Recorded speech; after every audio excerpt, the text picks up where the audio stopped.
Évangile de Jésus-Christ selon saint Jean, chapitre 20, des versets 1 à 9. Le premier jour de la semaine, Marie-Madeleine se rend au tombeau de grand matin. C'était encore les ténèbres. Elle s'aperçoit que la terre a été enlevée du tombeau. Elle court donc trouver Simon-Pierre et l'autre disciple, celui que Jésus aimait, et elle leur dit: On a enlevé le Seigneur de son tombeau, et nous ne savons pas où on l'a déposé. Pierre partit donc avec l'autre disciple pour se rendre au tombeau.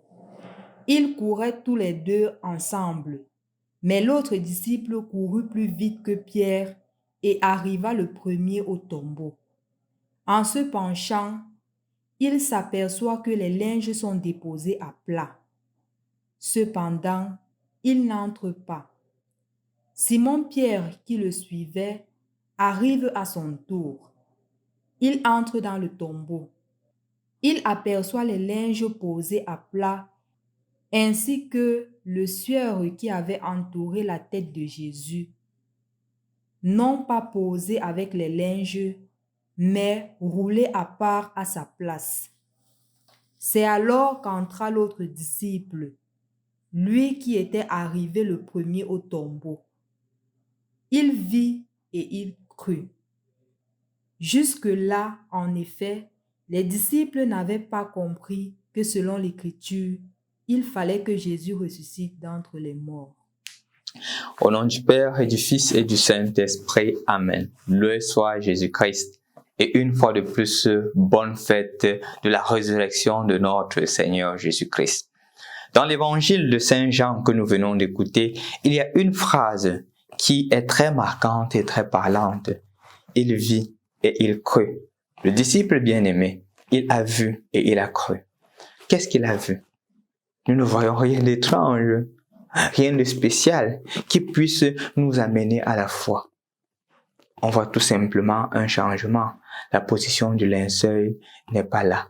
Le tombeau est ouvert comme Marie-Madeleine l'a annoncé. Mais qu'est-ce qu'il a cru?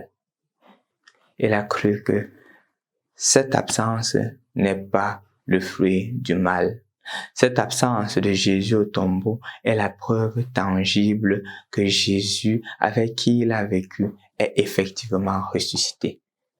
Cette action de foi, cette profession de foi qui est manifestée aujourd'hui est la résultante d'une longue expérience avec le Christ.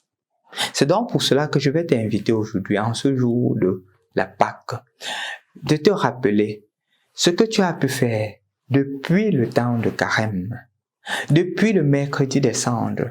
Quels sont les engagements que tu as faits et quelle est l'expérience profonde de Jésus que tu as eue pendant ce temps? Ne te focalise pas sur les difficultés, les manquements. Focalise-toi sur les bonnes choses que tu as pu réaliser et vois que tu as pu les réaliser parce que le Seigneur était là. Et ainsi tu comprendras mieux ce que le disciple bien-aimé Jean dit dans l'évangile d'aujourd'hui. Il vit et il crut. Tu croiras donc que le Seigneur est présent dans ta vie. C'est le Seigneur qui a pu t'aider à réaliser cela. Et ainsi, chers frères et sœurs dans le Christ, nous allons davantage avancer en cheminement de sainteté. N'oublie pas que le temps de Carême, c'est aussi l'octave de Pâques. Pendant les 8 jours qui succéderont le temps de Pâques, nous continuerons à célébrer Pâques comme il est de coutume, comme nous le célébrons aujourd'hui, parce que c'est un jour de fête. C'est le jour où le Christ lui-même ressuscite d'entre les morts. C'est le jour où le Christ te fait comprendre que rien ne lui est impossible. C'est le jour où le Christ te fait comprendre qu'il t'a sauvé. Je voudrais aussi m'adresser ici à toutes ces personnes-là qui ont reçu les sacrements en cette nuit de la veillée pascale. Regarde, si tu veux, tu feras aussi un autre ressuscité. Non seulement dans ta vie, mais aussi dans la vie des autres, à travers un engagement concret.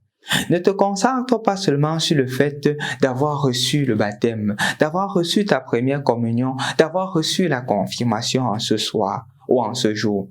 Concentre-toi sur le fait que tu dois vivre cet engagement pascal. Et je veux t'inviter à prendre une résolution qui t'aide à être toujours attaché au Christ. La résolution normale que je pourrais te demander et que je ne l'inclus pas dans la résolution que je te propose, c'est de t'engager dans ta communauté paroissiale. Fais un groupe et un mouvement dans l'église. Si tu vois que, le Seigneur t'appelle au don de la lecture, engage-toi au groupe des lecteurs. Si tu vois que tu as le don de l'accueil, engage-toi au groupe de l'accueil. Si tu vois que tu as une dévotion particulière à la Vierge Marie, engage-toi dans le groupe de la Légion de Marie. Si tu sens que tu as un amour pour l'adoration eucharistique, engage-toi dans le mouvement eucharistique jeune. En tout cas, si tu sens aussi que le Seigneur se manifeste à travers plusieurs dons avec l'action de l'Esprit Saint, engage-toi dans le renouveau charismatique. Tout compte fait, cherche à t'engager dans ta communauté. Ça, c'est la première des choses. En dehors de cela, je voudrais que tu prennes une résolution forte pour pouvoir alimenter davantage cette flamme de Pâques.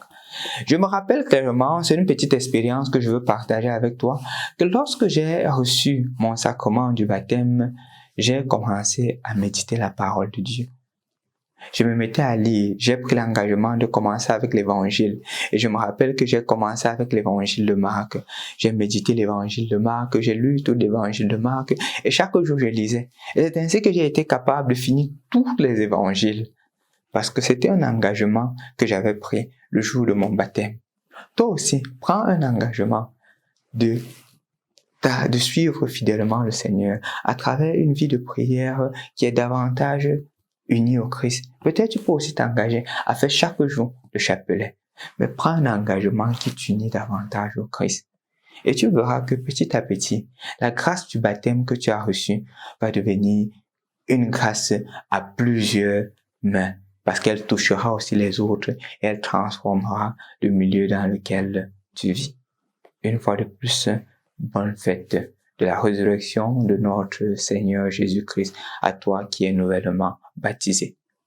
À toi aussi qui as fait l'engagement du baptême cette nuit de la veillée, qui avait déjà été baptisé, prends aussi un engagement pour que cet effort de carême que tu viens de terminer ne soit pas comme de l'eau qu'on a versée sur le dos du canard pour un moment, et que tu puisses prendre aussi un engagement pour pouvoir davantage vivre. Il y a eu beaucoup d'entre vous qui étaient vraiment fidèles à nos méditations quotidiennes pendant ce temps de carême. Je crois que c'est aussi un moment pour toi de dire que ça devient ton marchepied, que tu continues à vivre, à écouter ces méditations et que tu prennes des résolutions pour pouvoir davantage grandir dans la foi.